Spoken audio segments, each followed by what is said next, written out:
Hi guys, welcome back to another episode of Review Any Tech. So today I'm gonna review the iPhone 10 after a week of use.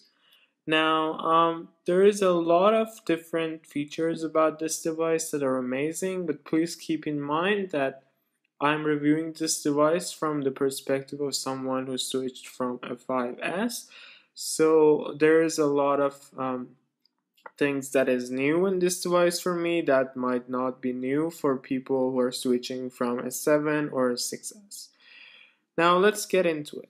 First of all, the design looks really cool, specifically the fact that it's an edge-to-edge display. This notch at the top can be sometimes noticed, but it kind of makes the device have a unique look and distinguishes it from other devices. I've gotten compliments about this. Some people say that it looks like a Samsung phone because of its edge-to-edge display, but I don't think so. The notch makes it different. Also, it has a lot of features that other phones don't, including the OLED display. Let's take a look into that. Let's get rid of these notifications. Um, just a moment. Clear. So when I hold this and push it, as you can see, we have the live wallpaper. Looks good. Swipe up. It requires my face to unlock. Let's see how many tries it takes. It sometimes takes a while, but this time didn't work. Oh, it's because if it can't recognize your face after a few times, it will require passcode. So let's try it again. So it didn't recognize it, and will. It works in certain angles. Other than that, everything else is fast and fine. And so many people may think that it's an inconvenient way. It might be for people who are used to the Touch ID. However, it's convenient when you get used to it because you don't even need to touch the phone. It just automatically unlocks, which is really nice.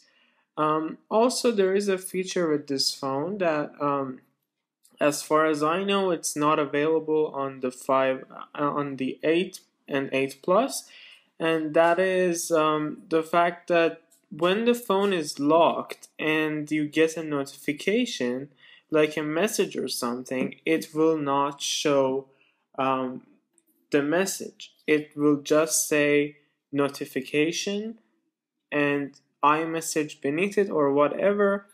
It won't show the content of the message until it sees the actual person who owns the phone.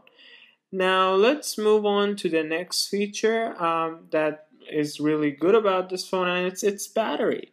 Now let's take a look. As you can see, it's at 67%. Now currently it's what time is it? Currently it's 9:37, almost 10 minutes to 10 p.m. and I disconnected this phone from the charger at exactly 8 a.m. in the morning. So it has been disconnected from a charger for 14 hours and it's still at 67%, and it has been used a lot. It has been paired to an Apple Watch all day long. It has been used extensively for navigation, so the maps have been active, and it tracks location every now and then because I share it with my friends.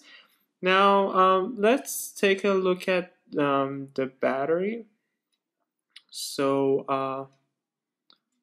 and where it is, and as you can see, low power mode is not even on. So when it is on, it's even better. So 9 hours and 37 minutes of standby use and 3 hours and 27 minutes of usage screen on. As you can see, the battery on this device is significantly improved and it's a really great battery. Now, does it justify the price tag? Well, let's see. First off, it's a really fast device and amazing design, but there are certain flaws that you might want to consider before buying it, and those include the notch. Not many people like the notch.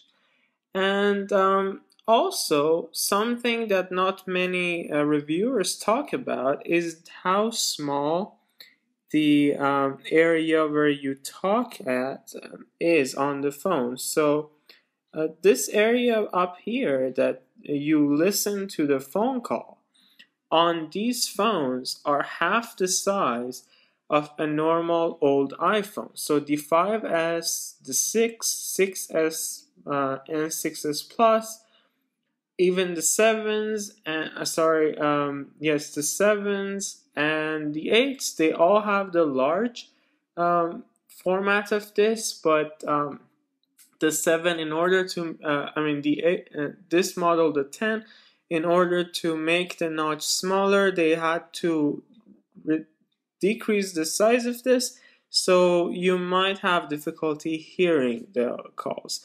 However, I've noticed that it plays the call from different speakers. At least I've heard it coming from different speakers, even if I don't put it on speaker. So these speakers at the bottom will assist you in listening to the call, but that's something that you might want to consider. Now, other than that, so many apps are still not stabilized for this phone, so they are not full screen. I will show you an example.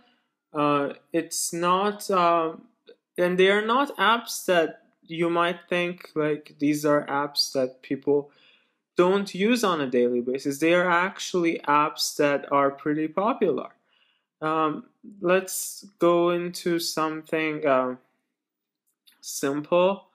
For example, any app made by Google, almost, they all don't work. For example, Google Translate.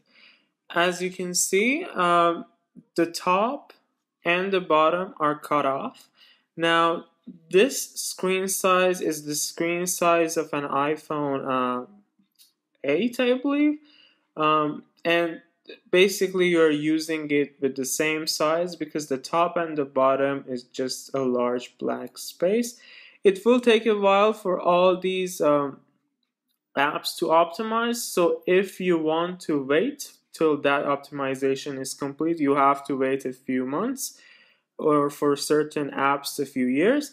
And the point is, it doesn't always show up as a full screen app, and some of the content may be cut off.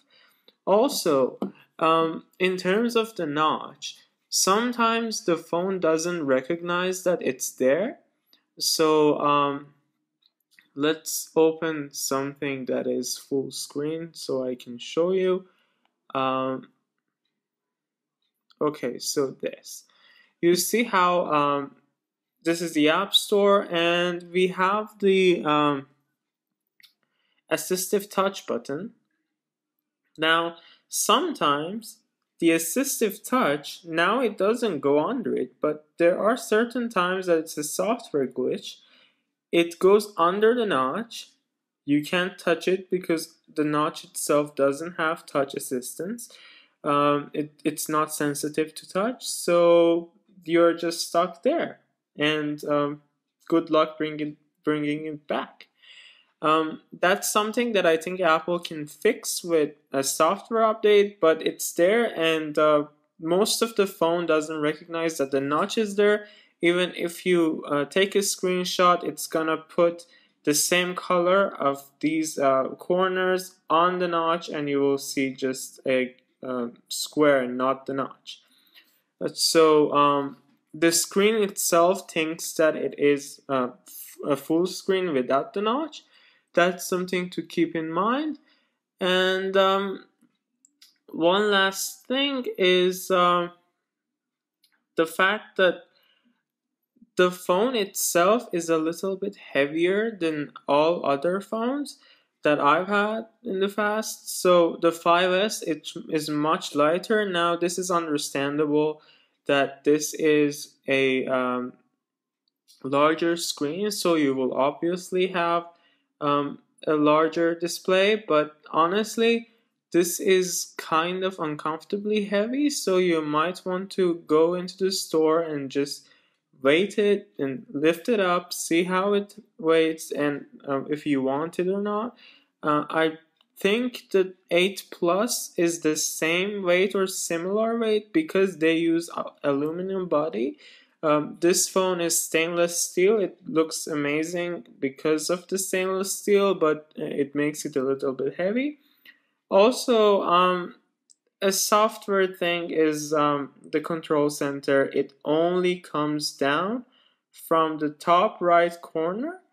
I think Apple could put something that would come from both corners maybe, but the left corner brings down your notification center, and the bottom up acts as a home button touch. So they had to do something about that, and they just put it on the top, which is kind of really hard to touch. So keep that in mind. But it does have the option, you bring down your screen so you can access it like that. For because this is a large screen, and for people who have smaller hands like me, they can use it that way. But other than that, it's amazing. So I mentioned a few pros and cons. The battery is amazing, the screen looks good, all that, but then there are these small flaws that you might consider. And like iPhone 7 and above, it doesn't have a headphone jack, and the headphone that you carry with you is most likely not a headphone you can use with your iPhone. Older iPhones and Mac or any other device that uses a 3.5 millimeter headphone jack. So keep that in mind. There is the adapter that comes in the box with an actual Apple headphone that plugs into your Lightning. And this phone is capable of wireless charging. It actually does a good job of wirelessly charging. At the moment, there is no Apple fast charging solutions. There are, it's just there are Mac adapters, but there is no wireless fast charging solutions. You can try it with the Samsung adapters. I don't recommend it. It might damage your battery, but they work with the case. I have the iPhone case, the Apple's iPhone case. I know people who have other cases and they all successfully charge using the wireless, but make sure you use the middle of the phone around where the Apple logo is. The bottom is not able to charge your phone for some reason. So put it on the charger in the proper position.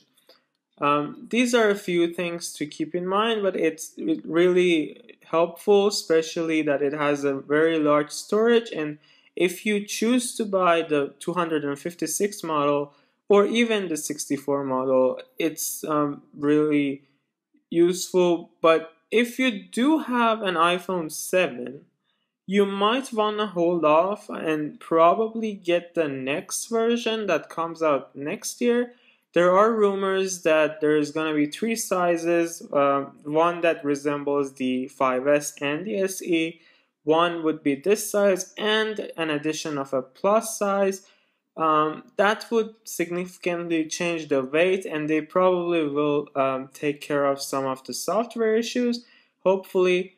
But Other than that, if you are planning to move, keep this stuff in mind, and it's gonna be an amazing iPhone. Thanks for watching. If you have any comments or concerns, please comment down below. If you enjoyed this video, please give it a thumbs up. If you want to see more, please subscribe, and see you later. Peace.